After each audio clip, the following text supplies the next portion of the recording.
থেকে ওঠার পর স্বপ্নের জগৎকে যেমন ঝাপসা মনে হয়, বাস্তবকে মনে হয় আসল সত্য। মৃত্যুর পর আপনার মনে হচ্ছে পুরো জীবনটাই যেন ছিল একটা স্বপ্ন, যা আপনি ঘুমন্ত অবস্থায় কাটিয়েছিলেন।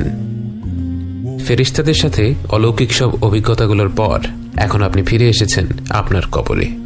আপনাকে মাটি দেয়া হয়ে গেছে।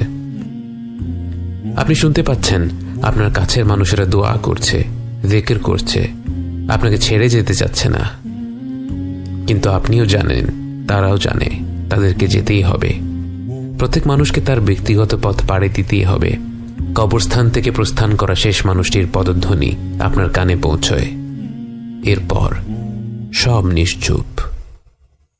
একটি মুহূর্ত পার হলো না সারা দিন পার হয়ে গেল বোঝা গেল না, কারণ এই জগতে সময়ের হিসাব মেলানো কষ্ট। হঠাৎ করেই আপনি অনুভব করলেন আপনার কবরটা ছোট হয়ে আসছে, মাটি আপনাকে চেপে ধরছে। চিৎকার করে ওঠার আগেই মাটি আপনাকে এমনভাবে চেপে ধরল, আপনার মনে হলো আপনার দেহের প্রতিটি অঙ্গ মিলেমিশে একাকার হয়ে গেছে। এরপরেই আপনাকে মাটি ছেড়ে দিল। এটা কি কবরের আযাব ছিল? আপনি কি তাহলে শাস্তি পাওয়া মানুষদের দলে? আপনার মনে পড়ল রাসূল সাল্লাল্লাহু আলাইহি ওয়াসাল্লামের সেই কথাগুলো।